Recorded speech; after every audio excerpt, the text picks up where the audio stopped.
চলেছে, এরকম একটি অবস্থা। সেই ফ্যাসিস্ট হাসিনা সরকারের পতনের পর আজকে একটি ছাত্র জনতার গণঅভ্যুত্থানের মাধ্যমে আজকে বাংলাদেশে একটি গণতান্ত্রিক অবস্থা বিরাজ করছে। এই গণতান্ত্রিক অবস্থা বিরাজমানের মাধ্যমে আমরা প্রকৃতভাবে এবং সুষ্ঠুভাবে আজকে এই প্রতিষ্ঠাবার্ষিকীর উদযাপন করতে পারছি। বিগত সময়েও আপনারা খেয়াল রাখবেন, গত বছর বা তার আগের সময়েও আমরা ফুলবাড়ী উপজেলায় বিএনপির এই প্রতিষ্ঠাবার্ষিকী সহ অন্যান্য আমাদের যে রাজনৈতিক কর্মসূচি ছিল সেগুলি আমরা সঠিকভাবে পালন করতে পারিনি। প্রশাসনকে, পুলিশ প্রশাসন সহ আমাদের উপজেলা প্রশাসনকে এই স্বৈরাচারী সরকার তাদের পুলিশ লীগে পরিণত করেছিল, প্রশাসন লীগে পরিণত করেছিল। সেই অবস্থা থেকে আজকে প্রশাসন স্বাধীনভাবে কাজ করতে পারছে, পুলিশ প্রশাসন স্বাধীনভাবে কাজ করতে পারছে। আমরা পুলিশ প্রশাসনকে আমাদের দলীয় লেজুর বৃত্তি করতে চাই না, প্রশাসনকে লেজুর বৃত্তি করতে চাই না। ওনারা ওনাদের কাজ করবেন, আমরা আমাদের রাজনৈতিক কার্যক্রম সঠিকভাবে পরিচালিত করব। এটি হবে আমাদের আগামী দিনের অগ্রিম যাত্রা।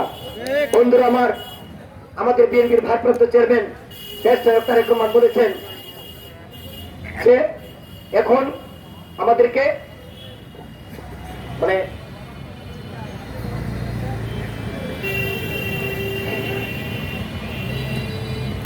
দুঃখিত দিয়ে মানুষের জয় করতে হবে, মানুষের মন জয় করতে হবে, জনগণের ভালোবাসা অর্জন করতে হবে। ঠিক আছে, আমরা যারা বিএনপি পরিবারের সাথে আছি, বিএনপি রাজনীতি এবং অঙ্গ সংগঠনের রাজনীতি করি, আমরা কোন প্রকার অন্যায় বা নৃশংস বা দলীয় শৃঙ্খলা পরিপন্থী কোন কর্মকাণ্ডে জড়িত হবো না। আমাদের ভারপ্রাপ্ত চেয়ারম্যান, আমাদের দেশ নেত্রী বেগম খালেদা এবং ভারপ্রাপ্ত চেয়ারম্যান দেশ তারেক রহমান সত্যি কিংবা ভয় দেখিয়ে নয়, ইনসাফ এবং উদারতা দিয়ে মানুষের মন জয় করতে হবে, জনগণের ভালোবাসা অর্জন করতে হবে। আগামী দিনে আমাদের সামনে কঠিন পথ।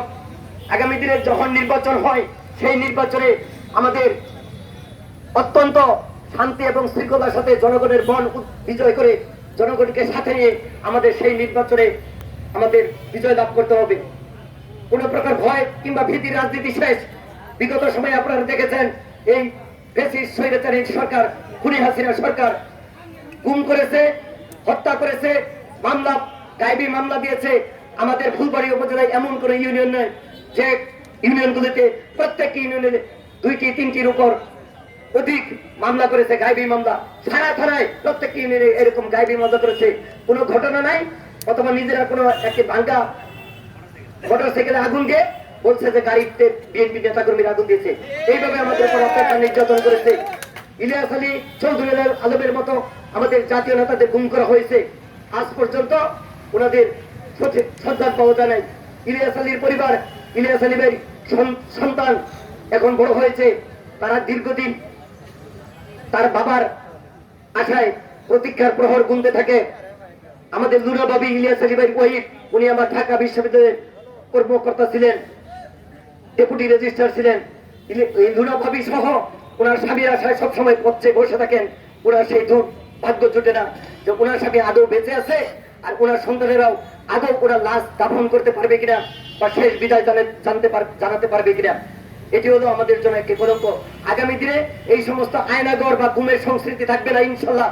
এবং সেটির জন্য আমাদের বর্তমান যে অন্তর্বর্তীকালীন সরকার রয়েছে, সেই সরকারের নিকট আমরা উদাত্ত আহ্বান রাখবো।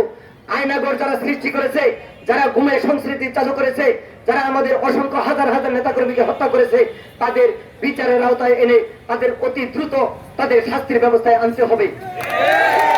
পরিশেষে আজকের এই প্রতিষ্ঠা লগ্নে আমি বেশি বক্তব্য বাড়াবো না। আমাদের মিলাদ রয়েছে, মিলাদ মাহফিল রয়েছে।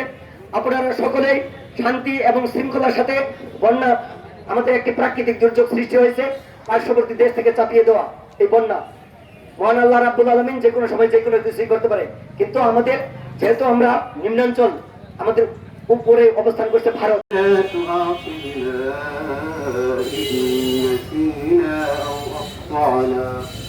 ربنا ولا تحمل علينا إصرا كما حملته على الذين من قبلنا ربنا ولا تحملنا ما لا طاقة لنا به واعف عنا وأنت مولانا فانصرنا على القوم الكافرين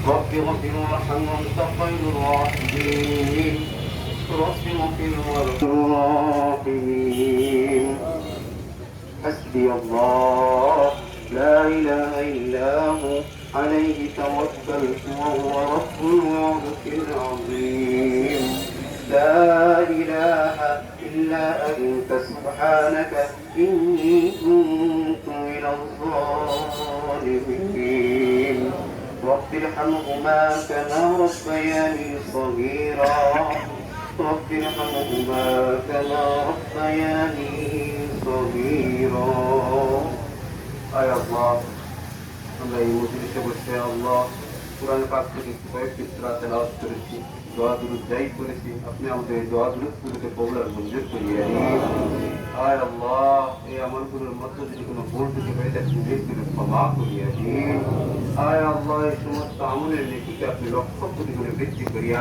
ইয়াকে জান্নাতের টুকরো বানিয়ে দিন আয় আল্লাহ যে উদ্দেশ্য দিয়ে এখানে একত্রিত হয়েছে আমরা আমাদের একটি সংগঠন বাংলাদেশ জাতীয় দল বিএন প্রতিষ্ঠাতা শহীদ প্রেসিডেন্ট জিয়াউর রহমান আজকের এই দিনে এই সংগঠনকে প্রতিষ্ঠিত করেছিলেন আয় আল্লাহ ওনার এই সংগঠনকে আপনি কবুল আর মঞ্জুর করিয়ে দিন আয় আল্লাহ শহীদ প্রেসিডেন্ট জিয়াউর রহমানের স্বপ্নকে ধারণ করে লালন করে ওনার সংগঠনকে এগিয়ে নেওয়ার জন্য আমরা যারা একত্রিত হয়েছি আমাদের সকলকে তৌফিক দান করুন আয় আল্লাহ ওনার আদর্শ উজ্জীবিত হয়ে বাংলাদেশ এই পুনর্গঠন করার প্রক্রিয়াকে আপনি আমাদের দ্বারা সহজ করিয়ে দিন আয় আল্লাহ ইয়া আল্লাহ আমাদের নেত্রী দেশ নেত্রী এবং খালেদা অসুস্থ আল্লাহ আয় আল্লাহ আমি গুণাগারী আল্লাহ আমার সাথে যারা আছে আল্লাহ অনেক বড় মানুষ হাজি সাহেব আছেন যুবক ভাইয়েরা আছেন আল্লাহ আল্লাহ এতগুলো মানুষ মাঝখান থেকে আর হাতে উচিলা করে আপনি আমাদের নেতৃত্ব সুস্থ করিয়া দিন আয় আল্লাহ শহীদ প্রেসিডেন্ট জিয়াউর রহমানের বড় ছেলে আরামত এবং কুকুর সাহেব আল্লাহ